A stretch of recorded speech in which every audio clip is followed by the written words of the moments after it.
Yeah, hello everybody. I welcome you to our new series of webinars for this year 2023. And today I would like to start with a key issue in X-ray fluorescence analysis, and this is the way to look how we can reduce the error of the measurement and of the method itself. So the title is Propagation of Error and its Impact on the Results in XRF. How do different errors affect the analytical results? What are the sources of error and how can I avoid them? So what I want today is that you walk away with an idea how you can improve your XRF measurement and your XRF method in a way that you get really the best out of it. Yeah, this is what I would really like to give you as information today. Okay, let's have a look into where is our error come from in the XRF. And of course, we have first the measurement error, which comes from the line, from the element we are looking on. Then sometimes we measure also a second line to calculate a net intensity. That means we have to measure the main line and a background. Then sometimes we have line overlaps. Our X-ray instrument is aging. That means we have to correct for the change in the measurement sensitivity. And then, of course, we have to look into our calibration. And also there we get an error from the function, from the calibration function, then from the matrix corrections we are doing. And finally, last but not least, we have the sample preparation error, which of course also adds on to the whole method. What I do not take into account is taking a sample. So this error is really outside of this investigation today. That means I start when the sample is already in my lab. Okay, then we should look about some terms, and I would like to start with what is repeatability. Repeatability, or also called precision, is when you just repeat measurements and you look on the random error, how this spreads out.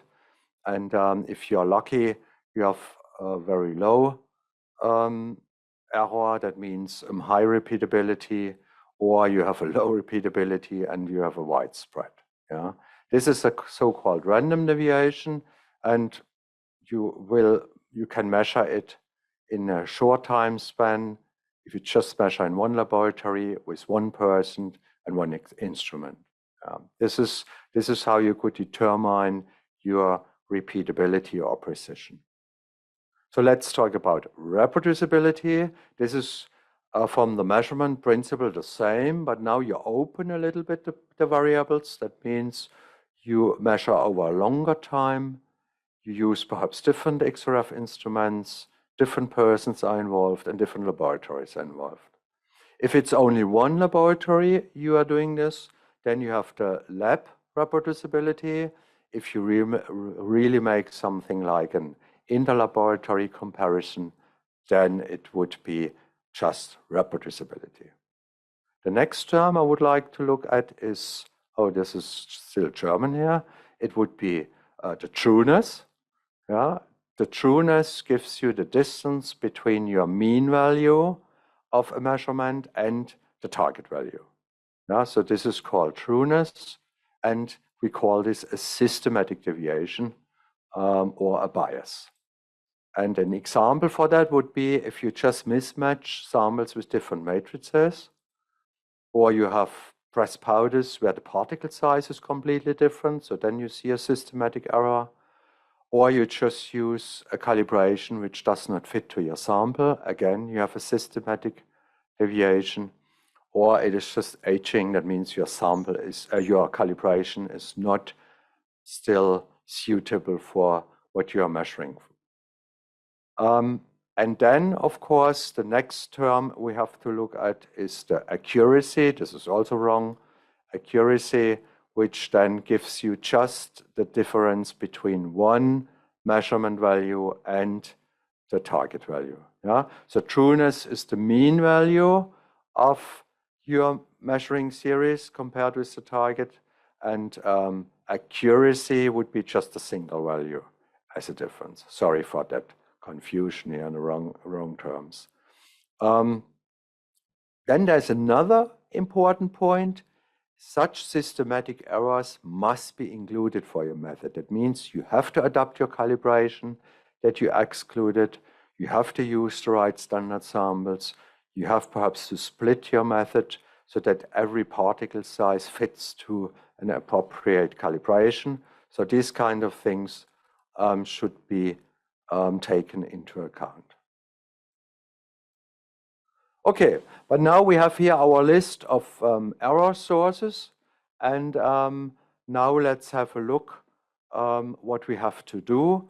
So first of all, we would like to get out our repeatability, the best of the best. That means we have to improve all these different kind of parameters so that our precision is getting better or the repeatability is getting better.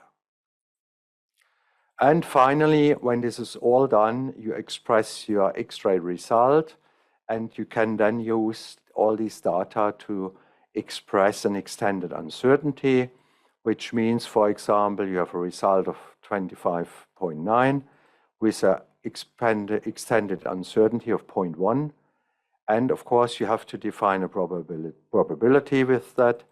And then this means that this kind of error is fulfilled for 19 out of 20 analysis. Yeah? And this can be really estimated then if you know the error of your analysis. So just for you to know, this is where we have to come in the end. Okay, now let's look into the technology and where we can improve our measurements. So here, the first thing we have to look into is energy dispersive XRF. How does it work? Normally we have an X-ray tube which is irradiating our sample from the bottom, and we have a detector which watches our sample where the X-ray fluorescence is created into, and the beam could be also modified by a filter which is between sample and tube, and in this way we do our X-ray fluorescence analysis with energy dispersive XRF. The other technology which is quite common is wavelength dispersive X-ray fluorescence. Here we have again direct excitation and also a filter in between our sample and tube. But here the detection side is different from what we know from energy dispersive. Here we have a so-called goniometer, where first the collimator is making sure that your beam is parallel. Then a crystal is taking out one single wavelength, and depending on the angle, the detector is just watching one line which comes from the sample. And this means here we measure line by line to get all our elements of interest, and here the detector is watching all at the same time to get the full spectra. In the end, we get an intensity for our element, and this is our measuring signal we have to take into account for the error calculation. Okay, then let's see how this works. So the counts the detector is collecting is here called N, and you see with increasing counts, this is how the error is increasing, and it's just the square root out of the counts. This is defining the error. So that means directly we can calculate our measurement error from the measured counts. And here an example, if you measure 1 million counts in your measuring time, you would have an error of 0.1% relatively. Yeah? So this is how you can calculate your measurement error. And so what you should also take into account is when you have a high intensity, you have, of course, a relatively low error. When you have only a very small intensity, like here in a background measurement, or like here on a trace element, then you have a relatively high error. So now let us have a look on the intensity determination.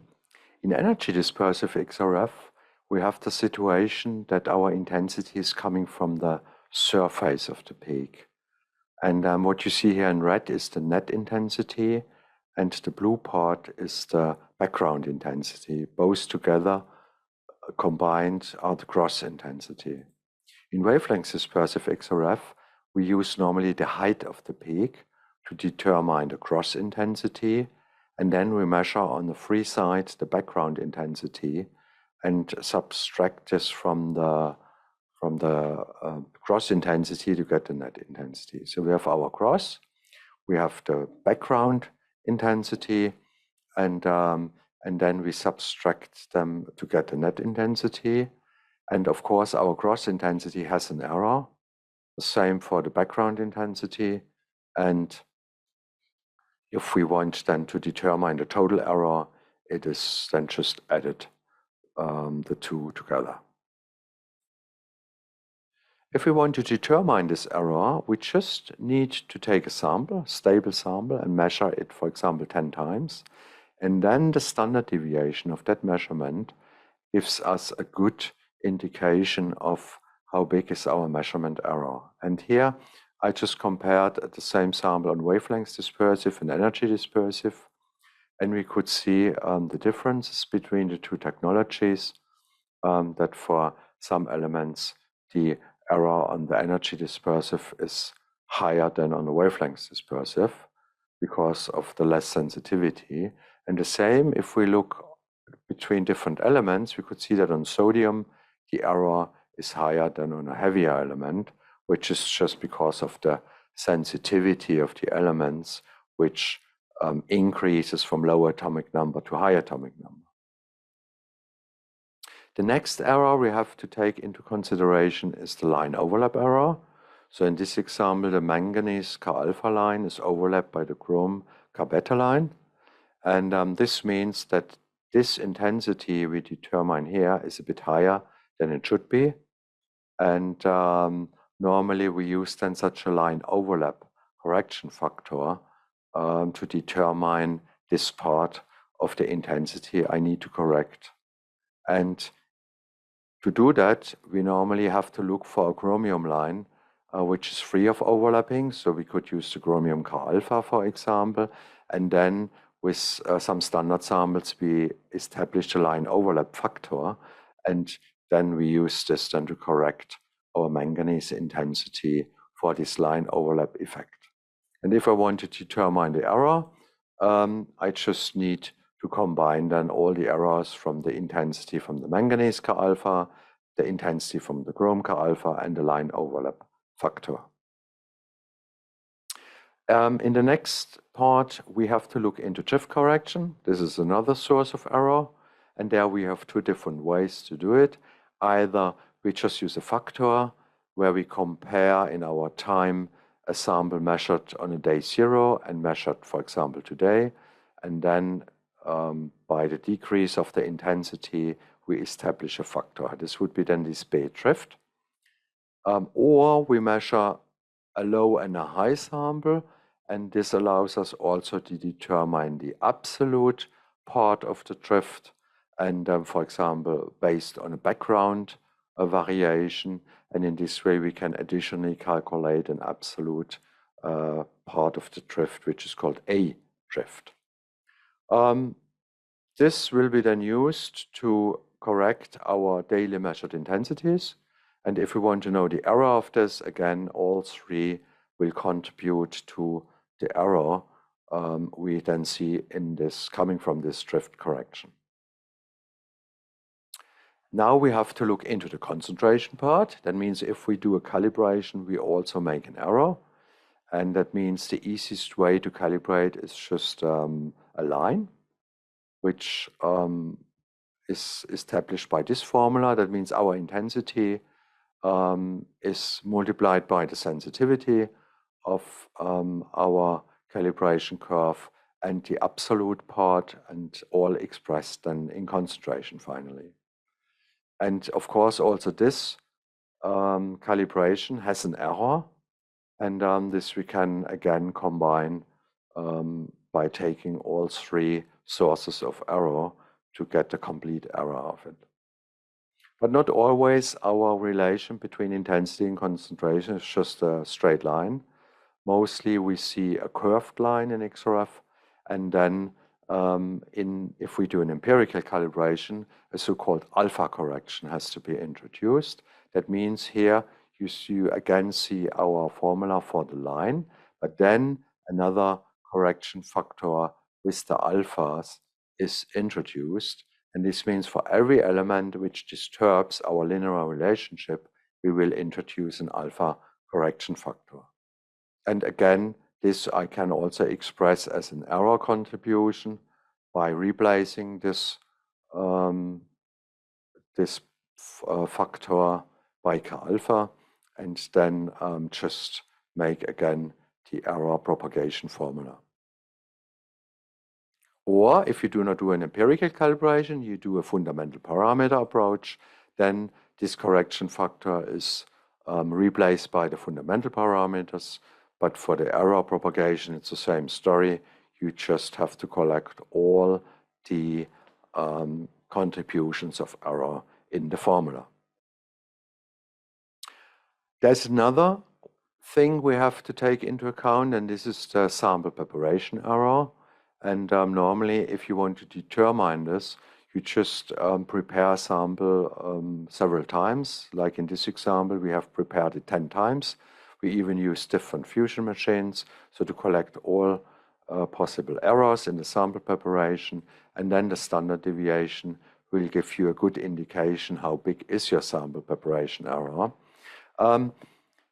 In our error propagation view, this is already taken into account when we measure the intensity. That means the samples we prepare are then measured on the instrument, and if we measure more than one prepared sample, then this error will be also part of the intensity error, and in this way we can take it into account. So if I summarize now all error sources, we have the measurement error, which is coming from the line in the background, and is then expressed by this formula. We have the line overlap error. Again, we have then the drift correction error. And so that with these three, we have then collected all error sources from the intensity side. And if we look on the concentration side, we additionally add the calibration error, and also if we make corrections, the empirical correction or the fundamental parameter correction. So that in the end, we have collected the total error from the measurement to the calibration up to the end. This is a cement control sample which was prepared several times over a year. So from February 2018 to February 2019. And you see always prepared several times. And here you see the spread over time of the sample. And this gives you now an idea on your random error you have into that system. And if you collect this over all this time, then you can be sure that when you measure in future with this method, that you exactly know in what variation your future results will come out.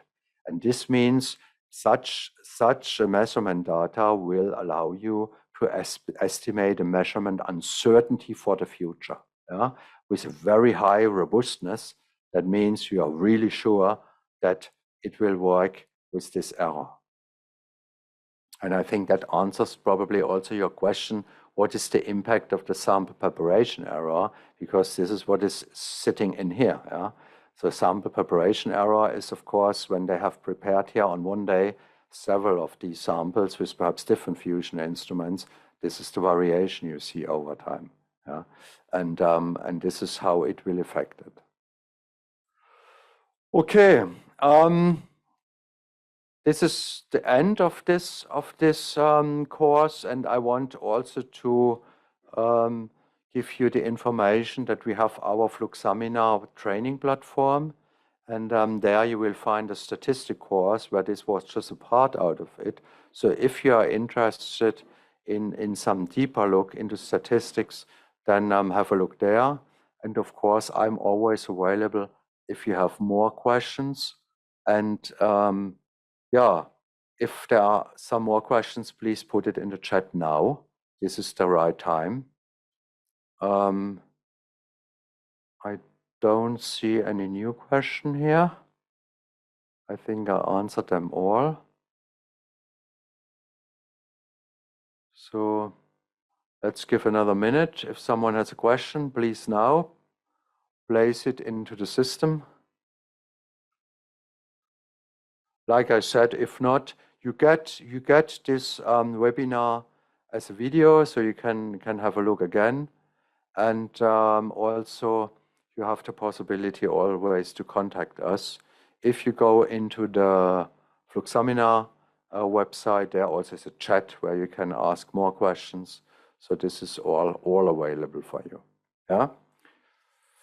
Okay. It is recorded. Yes, that was a question. It was recorded, and you get a copy of it. Yeah. There is another question. How do you deal with both error in X and Y on the fitting? I don't really understand what you mean with that. The regression will normally take both into account. So perhaps you can send me that offline to specify more what you mean. Yeah. Okay. So then, so far, I thank you all for your attention, and I hope that we will see you in the next webinar again. And yeah, have a nice day and a good time, and bye-bye.